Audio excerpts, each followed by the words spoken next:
সুপ্রিয় শিক্ষার্থীবৃন্দ, আসসালামু আলাইকুম। আমি প্রফেসর শামীমারা বেগম, বিভাগীয় প্রধান, অর্থনীতি বিভাগ, ঢাকা কলেজ।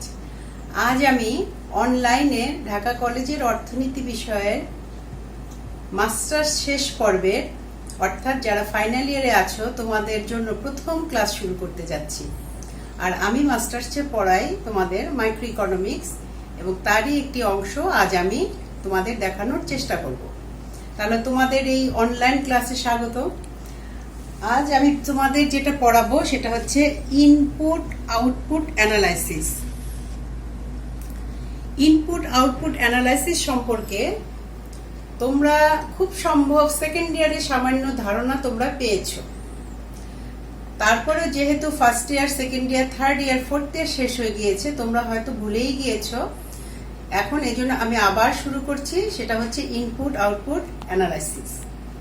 এবং এই ইনপুট আউটপুট অ্যানালাইসিসের ধারণাটি সর্বপ্রথম দিয়েছিলেন ফরাসি অর্থনীতিবিদ।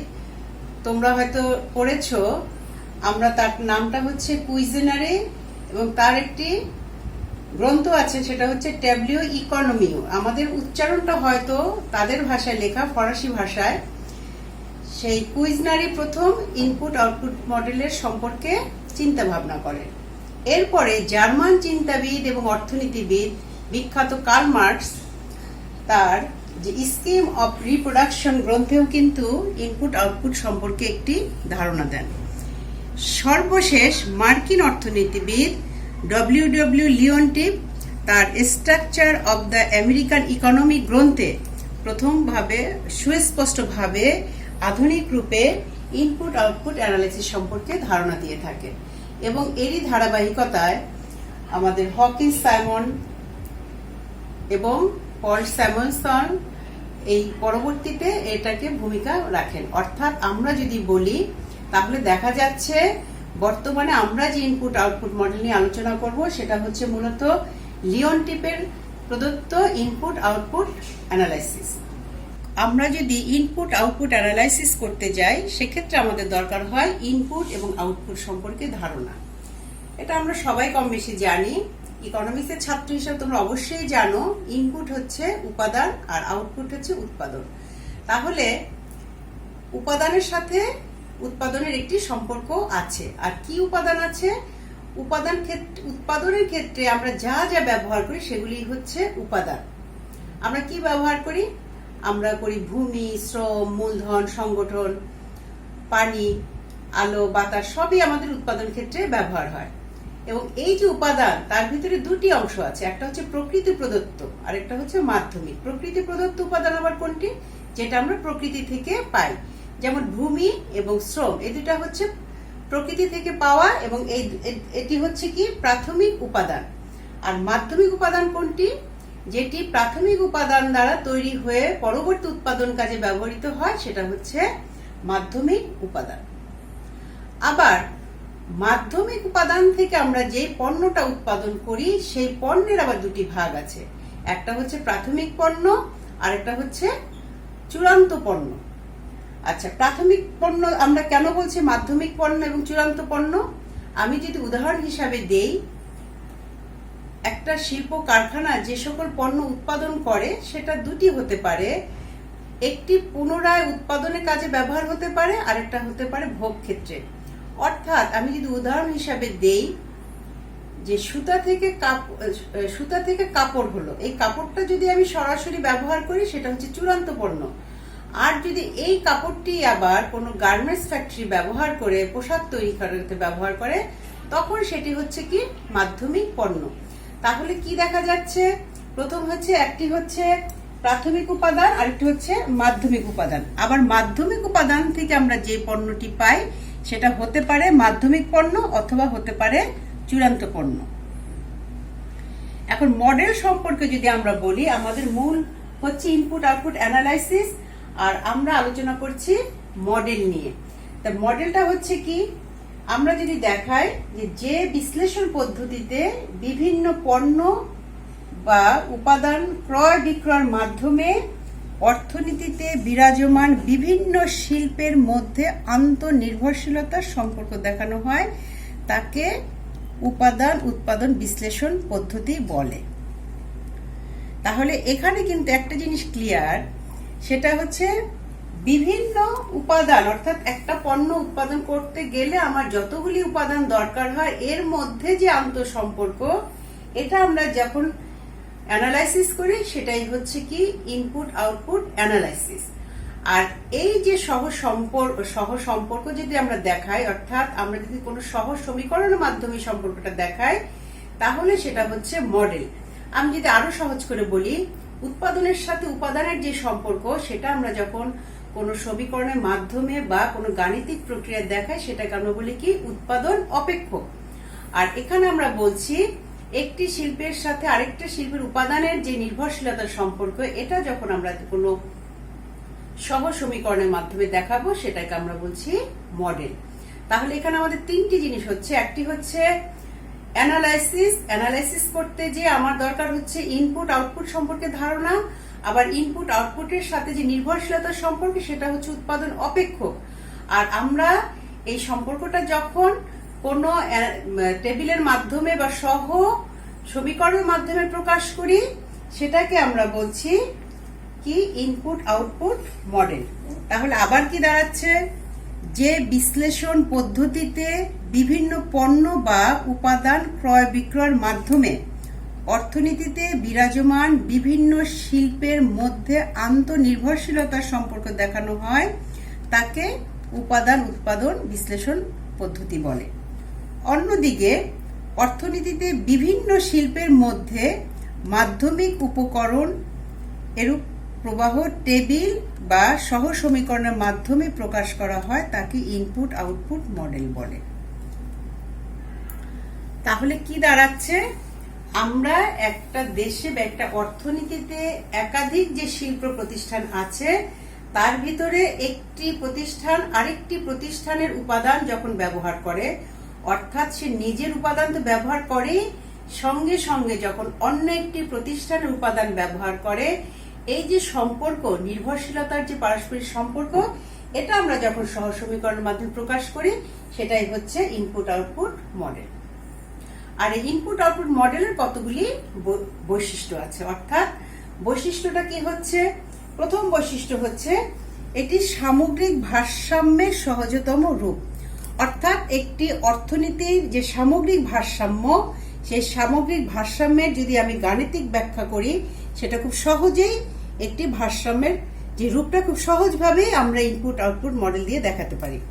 দুই হচ্ছে বিভিন্ন শিল্পের মধ্যে আন্তঃ লেনদেনের সম্পর্ক। অর্থাৎ বিভিন্ন শিল্প, আমরা প্রথমেই বলেছি একাধিক শিল্প, অর্থাৎ একটি শিল্প নিজেরটাই শুধু নিজে উৎপাদন করতে পারবে না, আরেকজনের কাছ থেকেও উপাদান তার গ্রহণ করতে হবে। সেক্ষেত্রে যে আন্তঃ লেনদেনের সম্পর্ক, সেটাও কিসে প্রকাশ করে, সেটা ইনপুট আউটপুট মডেলে আমরা পাই। থার্ড হচ্ছে প্রাথমিক উপকরণের চাহিদা, পণ্যের চূড়ান্ত চাহিদা, বিভিন্ন শিল্পের কাম্য উৎপাদন স্তরও আমরা কি করতে পারি, এখান থেকে বুঝতে পারি। অর্থাৎ এই মডেলের একটি অন্যতম বৈশিষ্ট্য হচ্ছে এই মডেল থেকে আমরা প্রাথমিক উপকরণের চাহিদা, চূড়ান্ত চাহিদা এবং বিভিন্ন শিল্পের যে কাম্য স্তর, সেটা আমরা জানতে পারি। এবং শেষ হচ্ছে এটি একমাত্রিক কার্যক্রমের সহজ একটি রূপ। এটা আমরা লিনিয়ার প্রোগ্রামিং, অর্থাৎ আমরা যে ব্যবহারটা করব, সেটা হচ্ছে একমাত্রিক কার্যক্রমের একটি সহজ রূপ। তাহলে কি দাঁড়াচ্ছে, মোট কথা যেটা দাঁড়াচ্ছে যে ইনপুট আউটপুট মডেলের সাহায্যে আমরা বিভিন্ন শিল্প প্রতিষ্ঠানের মধ্যে যে আন্তঃসম্পর্ক আছে সেটা জানতে পারি, কতটুকু উপাদানের চাহিদা আছে সেটা জানতে পারি, কতটুকু চূড়ান্ত চাহিদা আছে সেটা জানতে পারি, এবং কাম্য উৎপাদনের স্তর কোনটা সেটাও কিন্তু আমরা জানতে পারি। তাহলে এতটুকুই হচ্ছে আমাদের ইনপুট আউটপুট মডেলের বৈশিষ্ট্য। এখন আমরা অন্যান্য তত্ত্বের মতো আমাদের এই মডেলেরও কতগুলি অনুমিত শর্ত আছে। তাহলে আমরা একটু শর্তগুলি দেখে নেই। ইনপুট আউটপুট মডেলেরই কতগুলি অ্যাজাম্পশন আছে, অর্থাৎ যে অ্যাজাম্পশনের উপর ভিত্তি করে এই মডেলটিকে দাঁড় করানো হয়েছে। তা প্রথম যদি আমি বলি, লিওনটিপ ইনপুট আউটপুট মডেলে প্রতিটি পণ্যের উৎপাদন অপেক্ষক দেয়া থাকবে। দুই হচ্ছে কনস্ট্যান্ট রিটার্ন টু স্কেল, স্থির উপাদান অনুপাত, প্রতিটি শিল্প একটি মাত্র পণ্য উৎপাদন করবে। ব্যাপক অর্থে দুটো খাত, Intra industry sector, final demand sector. বিভিন্ন খাতের মধ্যে আন্তঃ প্রক্রিয়া অর্থাৎ উৎপাদনের ক্ষেত্রে বাহ্যিকতা নেই। উপাদান উৎপাদন বাজারে পূর্ণ প্রতিযোগিতা বিরাজমান। এখন যদি আমি এগুলিকে ব্যাখ্যা করি, তাহলে প্রথমটি হচ্ছে কি, লিওনটিভ ইনপুট আউটপুট মডেলে প্রতিটি পণ্যের উৎপাদন অপেক্ষক দেয়া থাকবে। এই কথাটা মানেই হচ্ছে আমি যেই শিল্প প্রতিষ্ঠানের কথা বলছি, যে পণ্য উৎপাদনের কথা বলছি, তার জন্য টেকনিকটা ফিক্সড করা। এখন যদি আমি তোমাদের উদাহরণ হিসাবে দেই যে এই করোনাকালীন সময়ে আমরা শুনলাম বা দেখলাম বা জানলাম যে সবচাইতে বেশি যেই ইউটিউব ব্যবহার হয়েছে সেটা হচ্ছে রান্নার বিষয়টা, এবং রান্নাটা পুরুষ মহিলা নির্বিশেষে এই চর্চাটা সবাই কম বেশি করেছে। এখন তোমরা দেখবে যে একটি পণ্য উৎপাদনের ক্ষেত্রে বা একটি উৎপাদনের ক্ষেত্রে, উদাহরণ হিসাবে যদি বলি একটি কেক, এই কেক উৎপাদনের ক্ষেত্রে বিভিন্ন পদ্ধতি দেয়া আছে। কেউ বলেছে ডিম ছাড়া, কেউ ডিম সহ, কেউ বলেছে তোমার ঘি লাগবে না, কেউ বলেছে মাখনের প্রয়োজন নেই। তার মানে বিভিন্ন পদ্ধতির কথা বলা আছে। কিন্তু এখানে যে মডেলটা নেওয়া হয়েছে সেখানে একটি টেকনিকের কথাই বলছে, অর্থাৎ এটার জন্য আমরা যেই পণ্যটা উৎপাদনের কথা বলবো সেখানে শুধুমাত্র একটি টেকনিক ব্যবহার করা হবে। 2 নম্বর হচ্ছে কনস্ট্যান্ট রিটার্ন টু স্কেল, অর্থাৎ কনস্ট্যান্ট রিটার্ন টু স্কেল এটা আমরা সবাই জানি। সেটা হচ্ছে কি, উপাদান যেই হারে বৃদ্ধি করা হবে উৎপাদন একই হারে বৃদ্ধি পাবে, অথবা উপাদান যেই হারে কমানো হবে উৎপাদনের একই হারে কমানো হবে। আমরা জানি যে রিটার্ন টু স্কেল কয় প্রকার আছে, একটা হচ্ছে ডিক্রিজিং, ইনক্রিজিং, আর একটা হচ্ছে কনস্ট্যান্ট। যখনই কনস্ট্যান্ট রিটার্ন টু স্কেল হয় তখনই সেটা কি হয়, সেই অপেক্ষকটি হয় একমাত্রা সমজাতীয়, অর্থাৎ হোমোজেনিয়াস অফ ডিগ্রি কিসের সমান 1। 3 নম্বর হচ্ছে স্থির উপাদান অনুপাত। স্থির উপাদান অনুপাতটা হচ্ছে যে আমরা যেই অনুপাতে ব্যবহার করব, আমরা যদি একাধিক উপাদান অবশ্যই ব্যবহার করব, যখনই একাধিক উপাদান ব্যবহার করব তার নির্দিষ্ট একটা অনুপাত দেয়া থাকবে। ওই অনুপাত অনুযায়ী উৎপাদন কার্য পরিচালনা করা হবে, এবং একটি উপাদান আরেকটি পণ্যের বিকল্প হবে না, অর্থাৎ ইলাস্টিসিটি অফ সাবস্টিটিউশনটা কি হচ্ছে 0। এবং এক্ষেত্রে যদি স্থির উপাদান অনুপাত হয় তাহলে সমুৎপাদন যে রেখাটা হয় সেটা হয় এক সমকোণ বিশিষ্ট।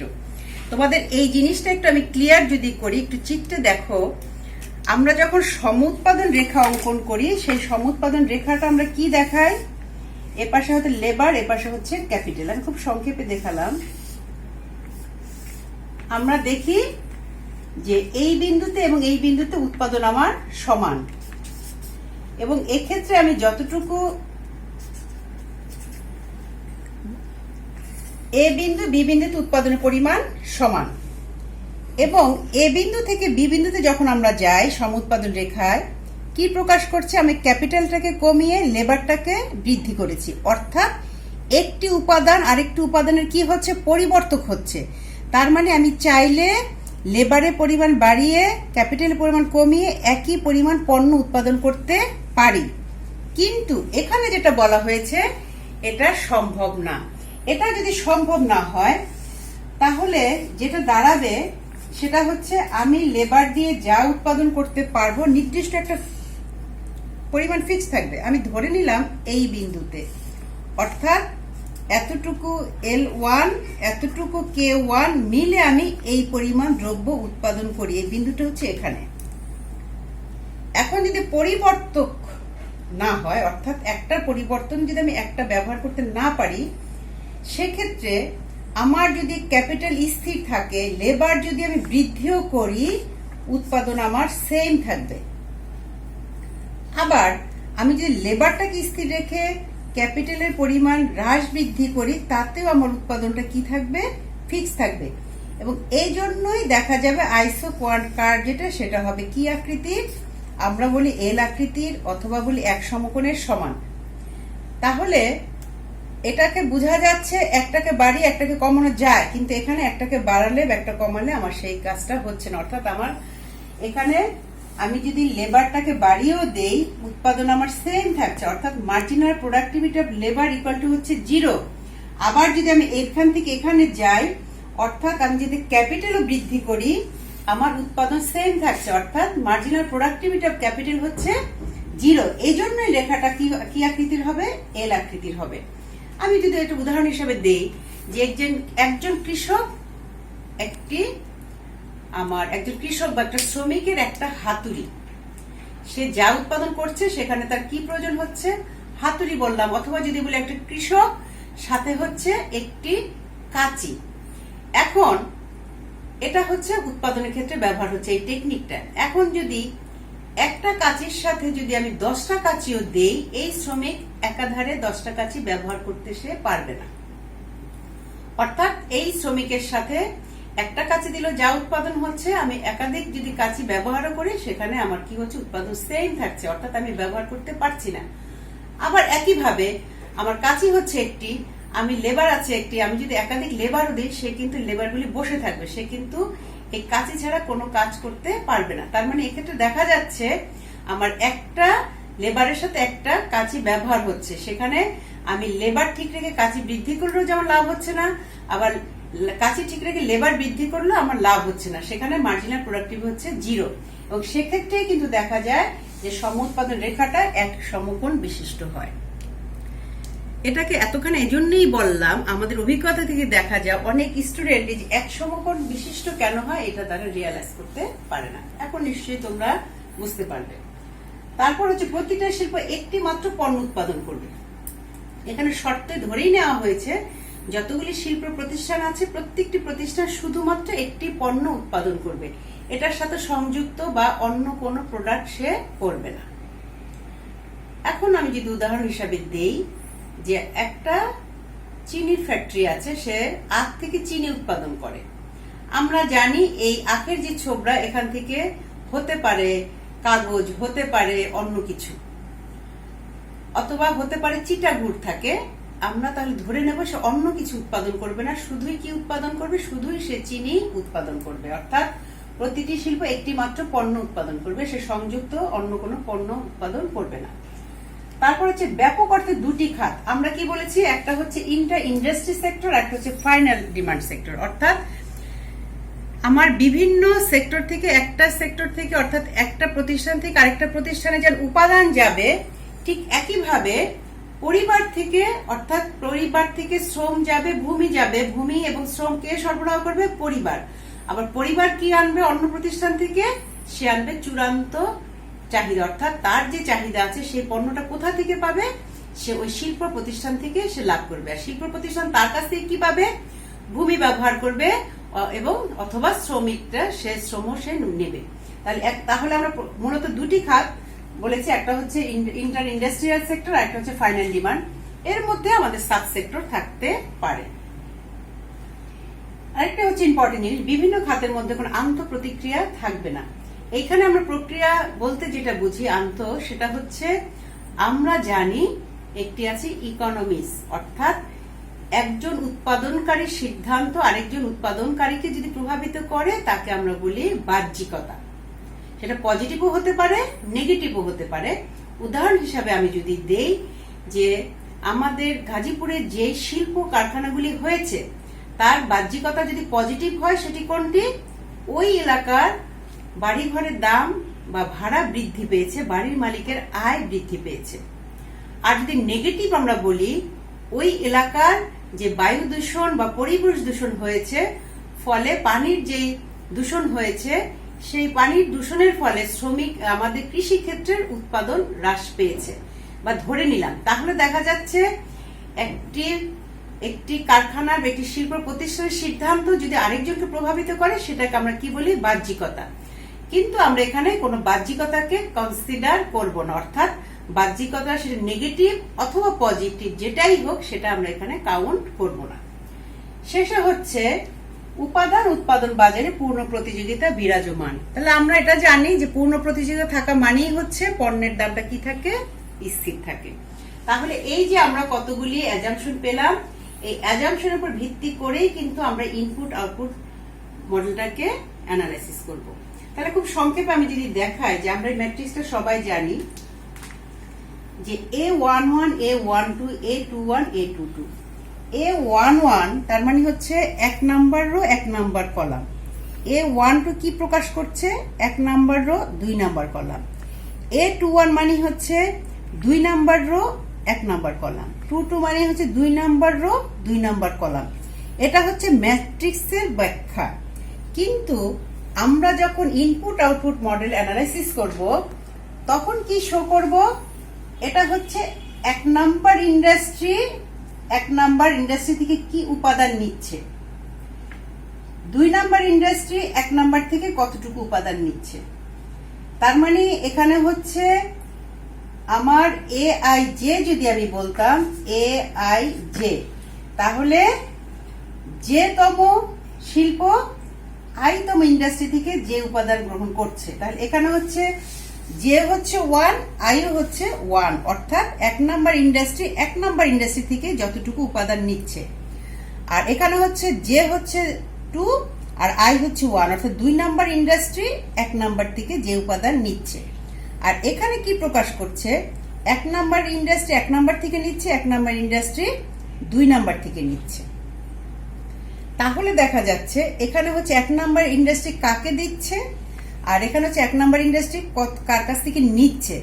তাহলে এটাই যখন আমরা এই ব্যাখ্যা করব, সেটাই হচ্ছে আমার ইনপুট আউটপুট মডেলের সাহায্যে আমরা এই জিনিসটাকে ডিটেইলস ব্যাখ্যা করতে পারবো। এখানে আমরা একটা হাইপোথেটিক্যাল এক্সাম্পল নিয়েছি। তাহলে আমরা যদি ব্যাখ্যা করি, এটার আগে প্রথম হচ্ছে আন্তঃশিল্প সম্পর্ক।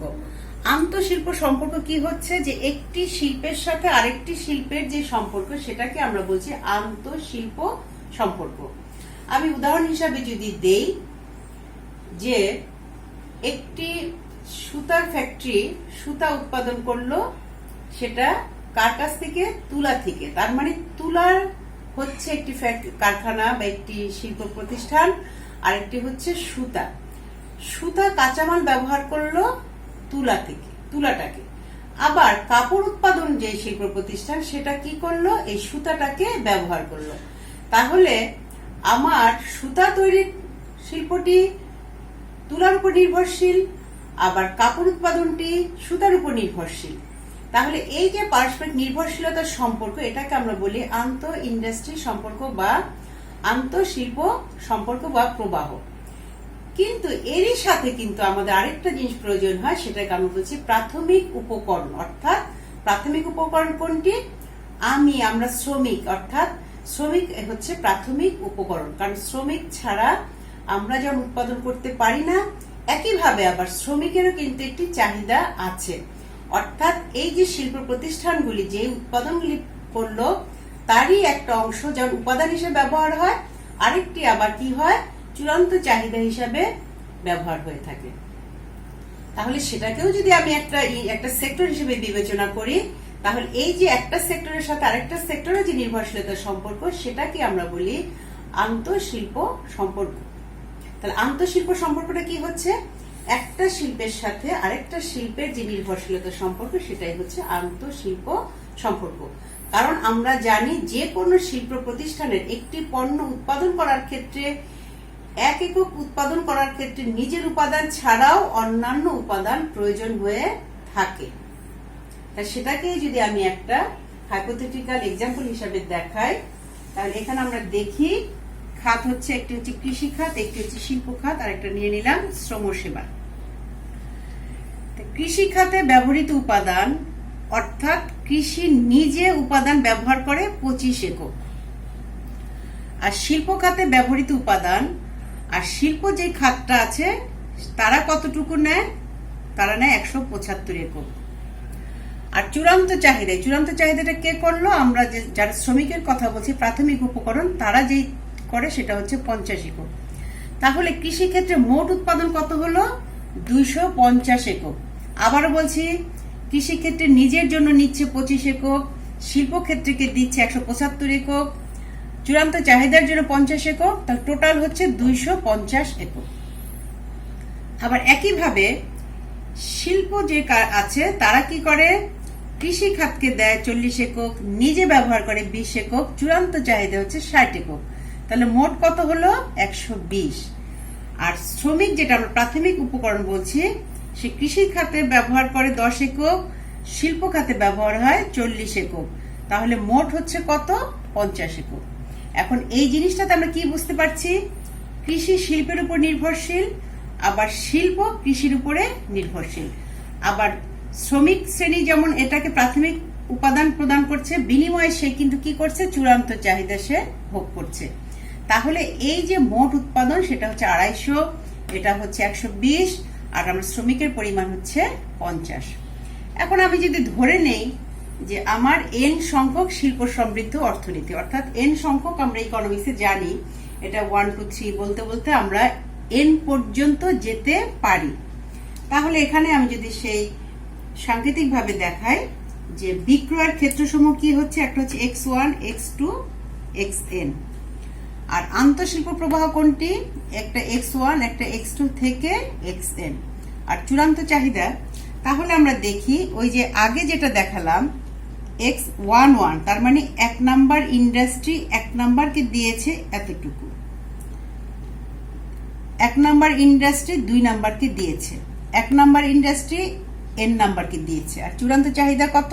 d1। তাহলে মোট উৎপাদন কত করেছে? x1। ঠিক একইভাবে আমরা যদি বিক্রয়ের ক্ষেত্র বলি x2, তাহলে x2 ইন্ডাস্ট্রি 2 নাম্বারকে দিয়েছে, নিজে নিয়েছে, n কে দিয়েছে, আবার চূড়ান্ত চাহিদা কত? d2। তাহলে মোট উৎপাদন কত? x2। এভাবে যদি আমার n নাম্বার মানে n তম ক্ষেত্রের কথা বলি, n1 অর্থাৎ 1 নাম্বার ইন্ডাস্ট্রিকে দিয়েছে, 2 নাম্বার ইন্ডাস্ট্রিকে দিয়েছে, নিজে নিয়েছে, চূড়ান্ত চাহিদা হচ্ছে dn। তাহলে মোট উৎপাদন কত? xn।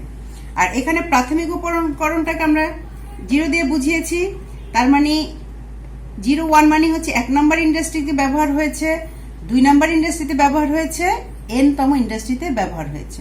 তাহলে মোট উৎপাদন কি দাঁড়ালো? একটা হচ্ছে x1, একটা x2, xn। তাহলে এটাই হচ্ছে আমার একটি উদাহরণ। তাহলে আমি এখানে ধরে নিয়েছি কটি খাত, কটি শিল্প সমৃদ্ধ, একটা হতে পারে একাধিক, একটা এখানে আমরা দেখিয়েছি একটা কৃষি, একটা শিল্প, আর এখানে দেখালাম x1, x2, x3 এরকম করে আমার xn পর্যন্ত হতে পারে।